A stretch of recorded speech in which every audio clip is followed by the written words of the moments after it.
play. We've got stories for your day. From Onefinity, it's clear to see the finest CNC. It's the Cutting Edge Podcast. Let's take a flight with design. Hey, welcome to the Cutting Edge Podcast presented by Onefinity CNC. I'm one of your hosts, Morgan Hopp, Morgan for short, and joining me is Stonefinity, and I would like to personally welcome you to the Stone Zone. Yes, welcome one and all to the Stone Zone. Today we're talking about CAD and CAM software and toolpaths and specifically tools. What tool you would need to execute each particular type of operation that you want to do on your Onefinity CNC, or well, any CNC really, but we're talking about Onefinity CNCs here. So, but I guess first off, toolpath may not be that familiar of a term to everybody. So what is a toolpath? A toolpath is basically it's like a roadmap. It's code that you put into your machine and it tells it what to do. A machine can move forward and back, left and right, and up and down. And the code that a toolpath has will tell the machine exactly where to go to execute the operation that you want to carve. Yeah, I like right? your analogy of a roadmap, because when you get into a car, you don't just get into the car and magically appear at your destination. You have to have an idea of where you're going and how you're going to get there. So the CAD and the CAM side of CNC work is really sort of like you're making your plan and your roadmap, like you said, for how you're going to get to your destination. So to give you sort of a basic rundown of how things work, you start with some sort of computer aided design program, CAD software, where you're going to create either a 3D model of something, or you're going to create vectors or a DXF file where you are going to have basically a bunch of lines that are flat, but you can take those lines from that CAD software and drop them into a CAM software if your CAD or CAM software is not integrated, like most CNC software is now.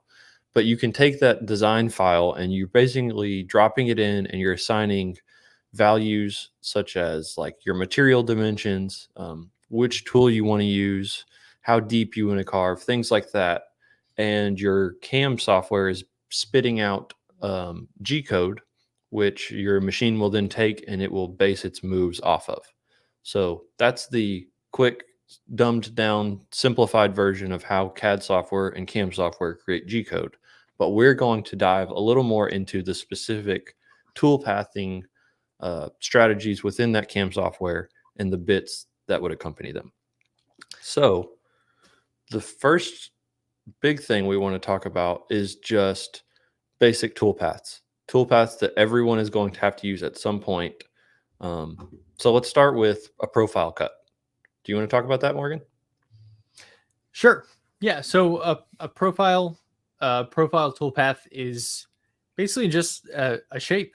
It's a two-dimensional shape. So let's just say you have a circle, and you want to cut a circle out of a piece of plywood or whatever you got on the bed. So you can either you would make a profile toolpath to cut either inside the circle or right on the line of the circle or outside of the circle. And the toolpath will the toolpath that you program will tell the machine what to do dependent on the tool that you're using in the machine. So if you've got an 1/8 inch diameter bit and you want to cut, let's say, outside the line, so it knows where the line is, and so it's going to make it a 1/16 of an inch outside of the line to make sure that the inside of the bit is right at the outside edge of that line. So the center of the bit. Your bits and what's up? The center of the bit. Yeah. So the center of the bit, the center, you call it, or whatever your center. It's all going to depend on on the diameter and the type of the bit that you're using, and that will change how the toolpath is programmed. So I have just a quick example of a profile toolpath. So this is actually a 3D carve that I've flipped around because we're not quite there yet. But this also had a profile toolpath. So you can see this one was with an 1/8 inch bit, but it just goes around and you can actually see the 1/8 inch radius in there. So it's just going around and cutting out. This one was on the outside of that line, but it's just cutting through the material. So basically, like Morgan said, if you're cutting out a shape, whether that's something simple like a circle or a square, or if it's something that is, a unique shape like that, you're just cutting all the way around the material. Yeah, and another thing that you have to kind of take into consideration is, if your finished part is the outside of the shape that you're cutting. So like, let's say I want, like a picture frame or something. So I'm cutting the inside of that part out, and that part is going to be waste. So you have to consider, again, the diameter of the bit that you're using, because you're going to have a radius on the inside of that cut. But if your finished part is on the inside and you're getting rid of whatever's left on the outside, then your bit can do pretty much, sharp corners on the outside to a point, like the one that you just showed. And this is a podcast, so anybody who's listening but not watching isn't going to see what you just put on the screen here. If you're listening to this, check it out on YouTube, so you can see what someone's talking about. But it kind of looks like it's like a cloud type shape. Yeah. And so it can, it's going around, and there's some somewhat sharp corners there, but it can only get as sharp as the diameter of the bit that he used, because he was going outside of that. His keeper piece was on the inside of that profile toolpath. I feel like we talked a lot about profile toolpaths. I think that's okay, though, because it's a very, very simple thing. It is a very simple thing, but it's one of the things that you're going to do in more than half of your projects, I would say, because even if you're doing some sort of other carving, typically to tie it all together back at the end, you're going to cut a profile so that you cut out the final piece. So yeah, it's okay to talk about things like that. But we will move on to the next one, which is pocket toolpaths. So similar to a profile toolpath, you're going to have one vector, at least for a generic basic pocket. You're going to have one vector, whether that's a circle or a square. It's going to be a closed shape. And what the pocket toolpath does, allows you to take out all of the material within that closed shape. So if I had a 4-inch circle, this is a great example. When you're surfacing your wasteboard, if you have a CNC, you're going to have a wasteboard and you're going to have to surface it. Part of surfacing your wasteboard is creating a pocket toolpath that is the size of your full cutting area, so that you can take off just a small bit of material off of the top of your wasteboard, ensuring that it is parallel to the bottom of your router or your spindle. And with that pocket toolpath, like I said, you're just cutting a big square in that case, or a big rectangle, and you're just removing the material that's inside of that area. So when you remove that inner material, you're leaving some sort of wall or like a border around the edge. And that's kind of what a pocket does. So you can do pockets for, obviously, like I said, you can surface your wasteboard. You can move material from things like bowls or trays. What are some other ways that you could use a pocket toolpath? I mean, so I've found pocket toolpaths very useful when I am doing something a little bit more on the artistic side, and I plan to use epoxy. So like if I'm using epoxy, using different colored epoxy or whatever, if I want a specific shape and that I want a certain color, I will just use a pocket toolpath to cut that out, because it'll remove all the material inside of the space that I want removed at a specific depth that I specify, and then I can pour epoxy in there. So also good for inlays, but inlays are a little bit different. It's technically a pocket, but it's like a tapered pocket. We'll get to that. We'll get into that later in the episode. Yeah. But epoxy is a really good example because a lot of people are using their machines specifically for epoxy inlays. That's become one of the really big projects that a lot of people do where, like you said, you're just carving out a pocket, whether that's letters or a logo. As long as it's a closed shape, it doesn't matter. You can take it, you can carve it out, and then like Morgan said, you can fill it with epoxy. I know one thing Morgan did was really cool. I think this was last year, was he made a mallet.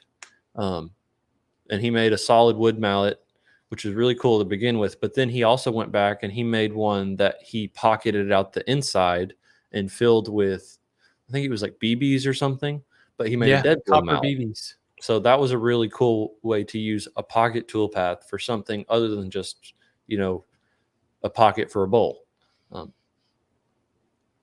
Yeah. So it's, pretty much it's a very versatile toolpath. Whether it's so for the mallet, I just pocketed out space so that I could pour heavy copper BBs into it just to add weight.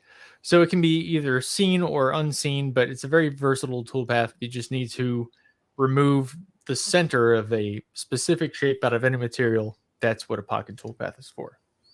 Awesome. Let's transition. You kind of mentioned this. Let's go into inlays next, because it is a sort of a type of pocket, but it is a little bit different, like you said. So before we move on to that, this is one thing we did not mention. And with a profile or a pocket, most of the time you're going to be using a straight end mill with both of those toolpaths. So you would have an end mill with a flat end because you're going to be, if you're doing a profile, you're cutting all the way through, you want it to be flat on the bottom. You're not going to use something like a ball nose or a tapered bit that's going to leave a taper. You want it to be clean and flat on the bottom and on the sides. So just wanted to add that in there before we moved on. So yeah, back to inlays. Love a clean flat bottom. Anyway, so inlays, they're similar to it's similar to a pocket, but you would use a tapered bit to cut that pocket out. And what that does is that so that you've got a positive, well, there's like, some people call it a male and a female side of an inlay. That sounds gross to me, so I'm just going to say a positive and a negative side of the inlay. So the negative side, is an indent, goes in, and then the positive side sticks out. And by cutting it with a taper, what that does is that allows the positive side to sit into, basically self-center into the negative side.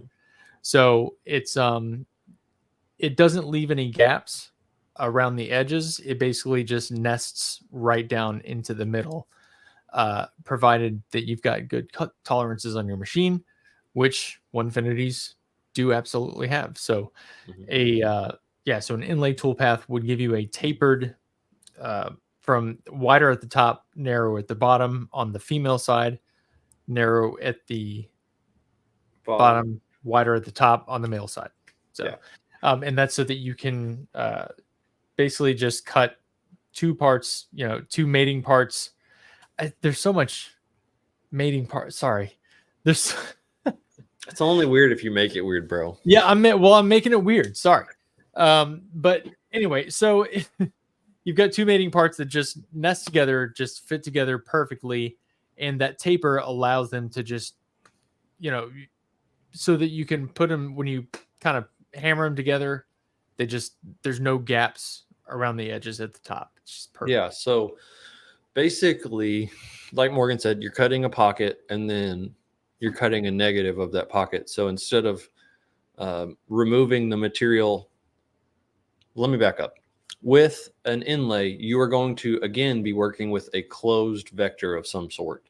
It's going to be a closed shape. and you're going to cut your female parts, and you're going to remove the material within those closed shapes. When you're cutting your male part, that's going to be the plug that you stick into your negative. You're going to take the material from outside of all of those closed vectors away, so that you're only leaving the material for the part that is opposite of the part that you're inlaying it to. So I think that makes sense. But basically, female side, you are taking away the material inside of your vectors. Male side, you're taking away the material outside of your vectors, so that it makes a male and a female part that can go together.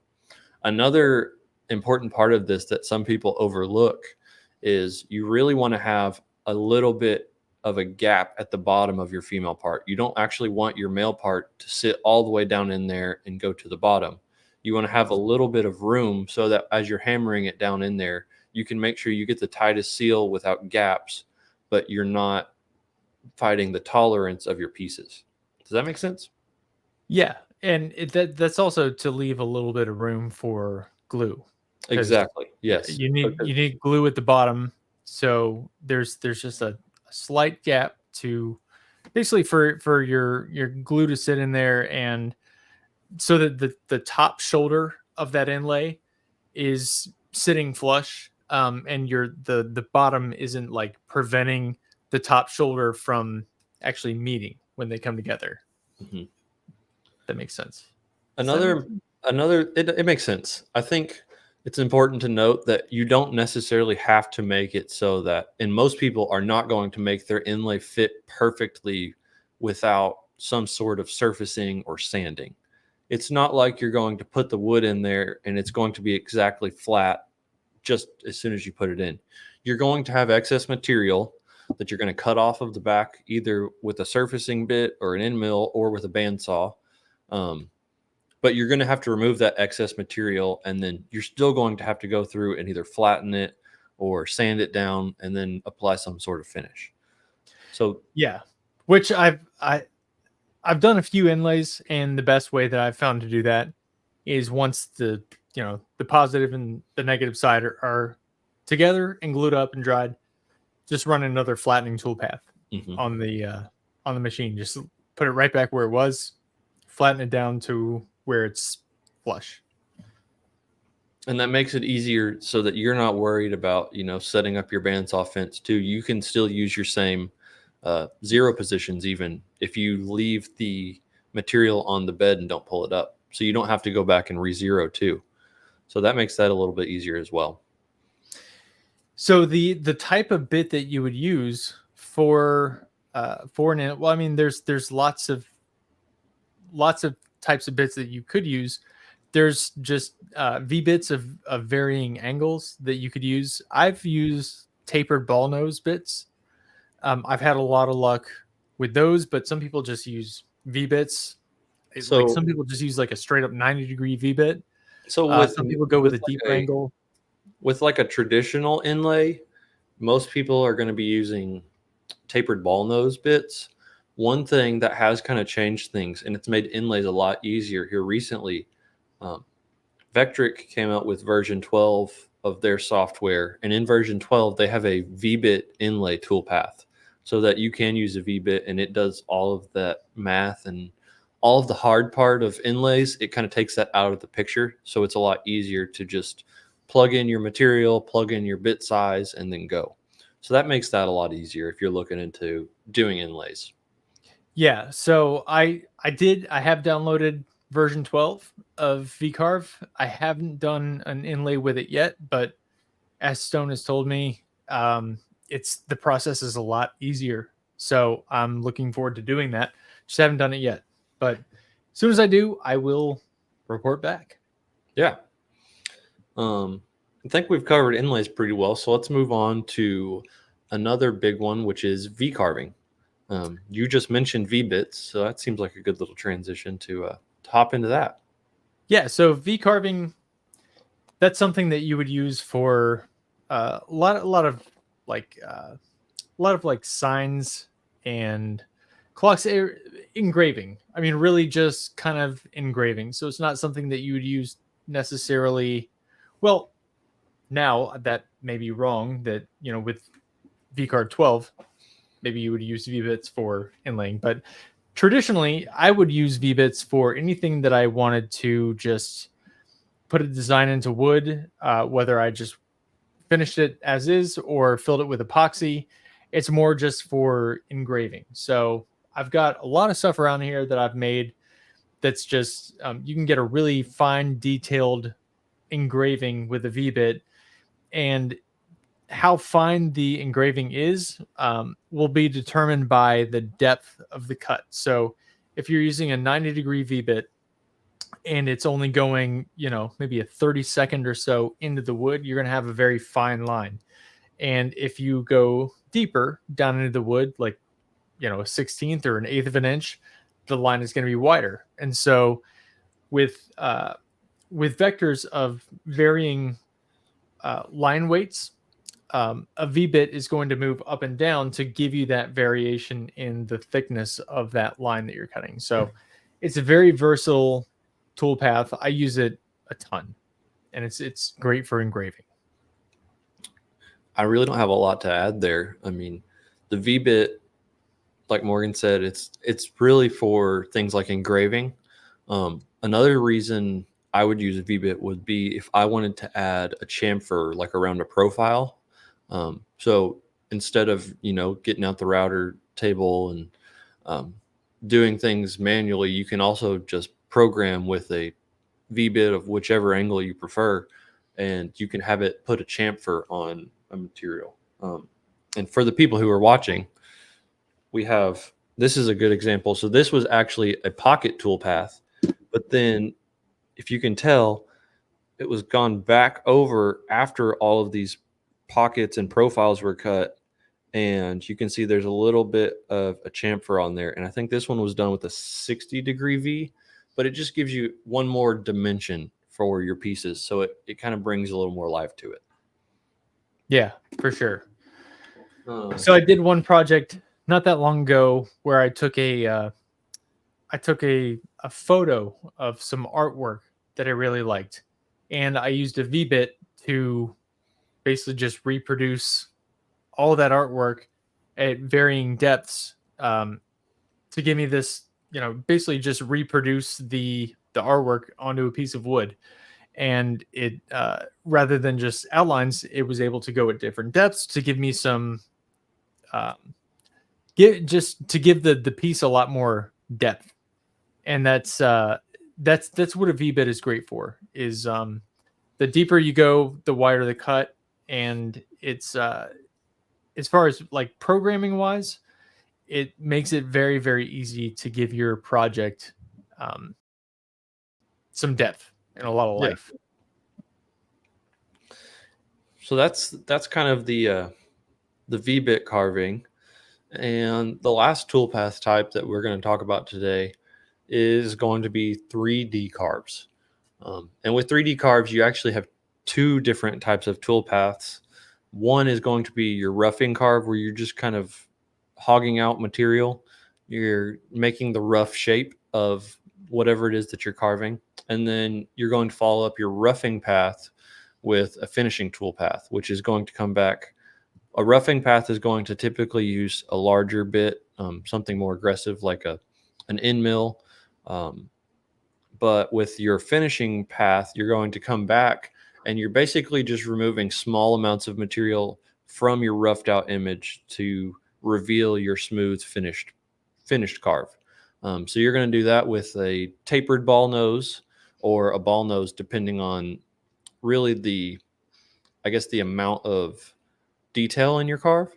So if you have something that's a lot larger and doesn't have a lot of variation, something like a ball nose bit where it's a straight bit with a rounded end is going to be something where you don't need a ton of extra definition, and that can rough it out, or it can smooth out really quickly. Whereas if you're doing something really detailed, this is that piece I showed earlier. This is a little dragon, and this is only about 7 inches tall. So I used a 16th inch tapered ball nose on this one. But because I used that 16th inch tapered ball nose, I can get really fine detail. So that's the two, the 3D carving toolpaths that you're going to be using, and kind of a little bit about those. Morgan, you have anything to add? I know you've been doing some 3D carves here recently. Yeah, so I cut two things today. One of them, and again, I apologize to anybody who's listening but not watching. But one of the things that I made today was just a spoon. So we've been getting a lot of requests for a video about two-sided carving. So this spoon that I designed, it's on both the top and the bottom. It's curved, so it's not something that I would be able to just do like a profile toolpath or anything like that. I would have to. This had to be a full on two-sided carve, 3D carve. But yeah, so I did this. I hogged it out first with a 1/4-inch end mill, and then I used a 1/4-inch ball nose bit because there's not a lot of detail in this. It's not something that I would need, like a 16, like a tapered ball nose at all. But a 1/4-inch ball nose was just fine for this. So it's just kind of swept at the top and at the bottom, and that's what it did. So it can give you nice roundovers, nice radiuses on both sides of your piece. So so ball nose, like, it depends on the amount of detail that you have in your 3D carve. This one didn't have a whole lot of detail, so 1/4-inch ball nose was just fine. Now, the other thing that I did, actually strangely did this with a with a 1/4-inch ball nose too. But so if you've ever seen the film Army of Darkness, it's part of the Evil Dead series. It was one of my favorite movies growing up. So this is the cover of the book from that movie, and I'm making the book. But this was done with a 1/4-inch ball nose bit. So again, I apologize for anybody who's listening but not watching, but there's a fair amount of detail in this, and it handled it very well. This cut in about, I think, just north of an hour. It's very clear for only having been done with a 1/4-inch ball nose. Yeah. So, and the machine is going to use depth to give it that definition. So the deeper it's going, similar to a V-bit, the deeper it's cutting, the wider of the more material it's removing. Mm-hmm. And if it's shallow, then it's just taking out a thin amount of material. So your kerf increases with your depth. Yes. That's the word you're looking for. Yeah, exactly. Yeah. See, Stone, you always know what I mean. I do support tickets all day, though. Yeah. So you can figure out how a dummy like me says something, and you know what they mean, and you're able to, and you speak dummy. I don't know about that. You're not one, but you understand the language. I think everybody has a little bit of it in them. What's that? I think everybody has a little bit of it in them. Well, we all have our moments, right? I got a whole bunch of it. Y'all don't let him fool you. Morgan's a smart dude. Nah, not really. But no, I mean, that kind of gives you guys a basic understanding. Hopefully it gives you a basic understanding, a little bit more knowledge about the common toolpath types and the bits that are typically associated with them. Obviously, there's a lot of things that we haven't touched on and haven't covered, but this gives you a good baseline for starting out and just kind of learning about, what type of CAM software you're going to want, which tools you want to have in your arsenal for your carves. So these are all things to think about and to kind of help you better understand the CNC world and everything that goes into it. So I hope this was a helpful episode that you can actually get some good, useful information out of. But we'll leave my mind's blanking. That's all right. We'll leave the survey box to ask some of you what you're doing, what type of toolpaths you're using. And that way you can kind of give us some feedback on what you want to hear more about. So with that being said, we appreciate you joining us for this episode of the Cutting Edge Podcast, and we hope that you'll join us next time. Thanks for listening and watching. Y'all be good. See y'all.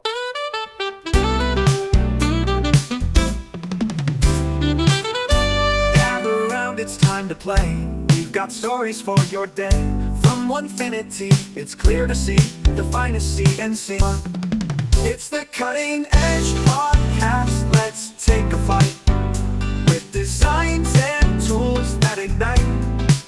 From wood to steel, we peel and reveal the art of making done just right.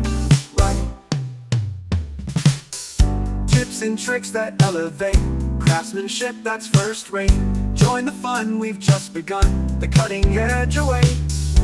On this journey side by side, hear the stories far and wide. From dream to deed with utmost speed, where passion takes its stride. It's the cutting edge podcast. Let's take a flight with designs and tools that ignite. From wood to steel, we peel and reveal the art of making done just right.